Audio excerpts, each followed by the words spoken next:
Assalamualaikum warahmatullahi wabarakatuh. Selamat pagi semuanya. Bagaimana kabarnya hari ini? Semoga semuanya dalam keadaan sehat ya. Baik, sebelum kita mulai pembelajaran hari ini, mari kita berdoa terlebih dahulu ya. Ya, hari ini kita akan belajar tema 1 mengenai organ gerak hewan dan manusia.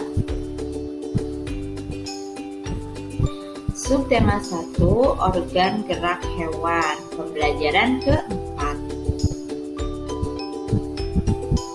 Nah, pada pembelajaran keempat ini kita akan mengenal atau mengetahui bagaimana letak secara geografis negara Indonesia. Nah, bisa kita lihat di sini terdapat sebuah peta kondisi geografis negara Indonesia.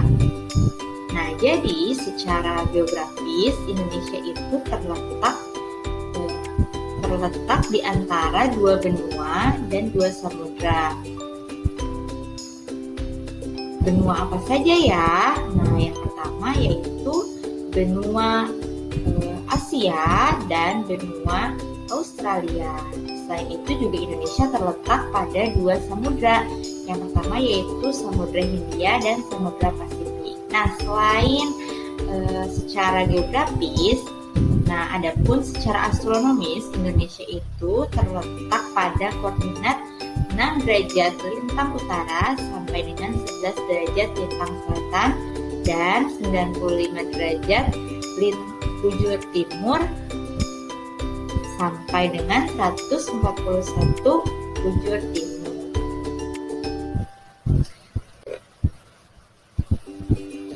Nah, inilah peta Indonesia dari Sabang sampai dengan Merauke. Nah, jadi Indonesia itu memiliki 34 provinsi yang tersebar dari Sabang sampai Merauke. Nah, 5 pulau diantaranya itu dengan luas terbesar ya. Nah, yang pertama itu ada Pulau Sumatera ya. Nah, ini ada Pulau Kalimantan, Pulau Sulawesi, Pulau Papua dan Pulau Jawa. Nah, kita berada di mana nih? Nah, iya betul, kita berada di Pulau Jawa ya. Nah, selain 5 pulau yang besar ini, ada juga 30 pulau lainnya dan pulau-pulau kecil. Nah, terdapat juga 6.000 pulau yang dihuni. Nah, selain itu juga pulau dengan penduduk terbanyak itu ada di Pulau Jawa ya. Nah, itulah peta atau keadaan kondisi Indonesia. Nah, selanjutnya mari kita kenali atau kita ketahui mengenai denah. Nah, di samping ini ada sebuah denah kandang kelinci. Nah, denah itu apa ya? Nah, denah merupakan gambaran tata letak dalam suatu ruangan atau tempat. Nah, jadi denah ini menggambarkan tata letak suatu tempat ya. Misalnya ini ada ruangan 1, ruangan 2, ruangan 3. Nah, untuk selanjutnya ada peta. Nah, kalau peta adalah gambaran dengan menggunakan skala tertentu mengenai suatu daerah. Nah, biasanya kalau peta ini untuk menggambarkan suatu wilayah yang lebih luas dibandingkan denah ya. Jadi kalau denah tadi menggambarkan suatu tempat yang tidak terlalu luas. Nah, tetapi kalau peta itu untuk menggambarkan suatu wilayah yang luas dengan menggunakan skala tertentu ya. Baik.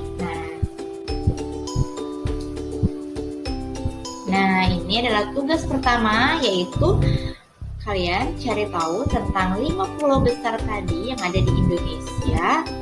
Yang pertama yaitu tadi masih ingat Pulau Sumatera, Kalimantan, Pulau Sulawesi, Pulau Papua, dan Pulau Jawa. Nah, silakan kalian cari tahu mengenai luas, batas pulau, nama pantai dan laut, dataran rendah, dataran tinggi, dan nama-nama gunung yang ada di kelima pulau tadi ya.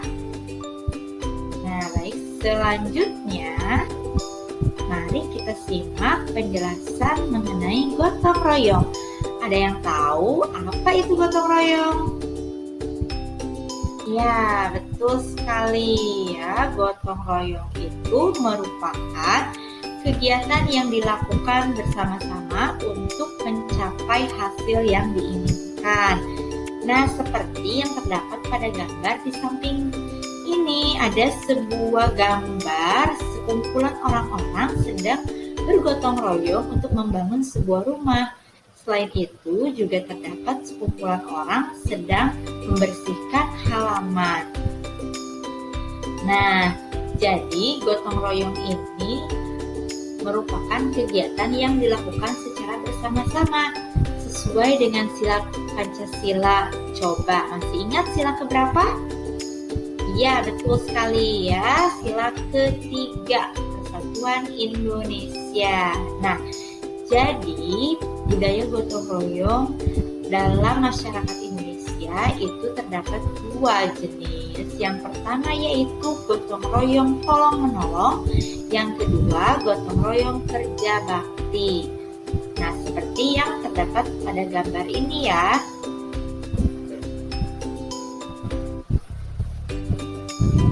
Nah, selanjutnya ada nilai yang terkandung dalam gotong royong. Ada 5 nilai. Yang pertama yaitu nilai kebersamaan. Nah, jadi dalam gotong royong itu terdapat nilai kebersamaan karena gotong royong merupakan suatu kegiatan yang dilakukan secara bersama-sama. Yang kedua yaitu nilai persatuan ya. Karena dilakukan secara bersama-sama tentu akan terjalin persatuan dan kesatuan antar sesama. Nah, yang ketiga yaitu rela berkorban. Nah, karena dalam budaya gotong royong ini biasanya dilakukan dengan sukarela ya, jadi tanpa pamrih. Yang keempat yaitu tolong menolong.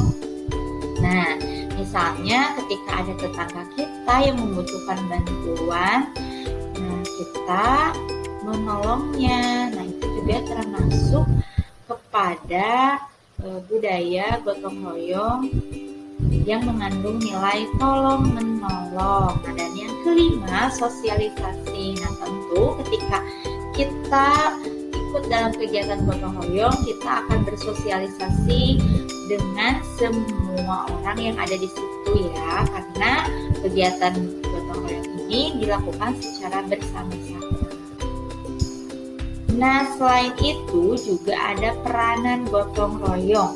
Gotong royong menunjukkan peranan manusia sebagai makhluk sosial. Nah, yang pertama peranannya yaitu saling mengenal. Nah, tentu ketika kita mengikuti atau kita ikut gotong royong sesama manusia, nah kita tentu akan mengenal satu sama lain ya. Nah, yang kedua yaitu meringankan pekerjaan. Nah, tentu pekerjaan yang dikerjakan secara bersama-sama itu akan terasa lebih ringan dan cepat selesai. Nah, yang ketiga yaitu menumbuhkan sikap sukarela. Nah, jadi ketika kita mau bergotong royong, nah berarti kita akan tumbuh sikap sukarela ya, karena gotong royong itu dilakukan atau dilaksanakan dengan sukarela tanpa pamrih ya biasanya. Yang keempat yaitu tolong menolong ya, tentu ya ketika kita ikut dalam kegiatan kerja bakti, dalam kegiatan gotong royong yang lainnya, tentu kita juga melaksanakan tolong menolong antar sesama.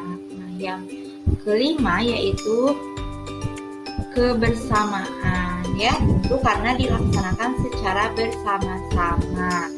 Selanjutnya yaitu hubungan sosial yang baik. Nah, tentu ketika kita mengikuti kegiatan gotong royong itu kita akan lebih kenal lagi dengan tetangga, dengan orang-orang sekitar. Nah, karena sering bertemu dan bersosialisasi. Nah, dan yang terakhir yaitu meningkatkan rasa persatuan dan kesatuan. Nah, tadi ya, karena gotong royong ini dilaksanakan secara bersama-sama, secara sukarela.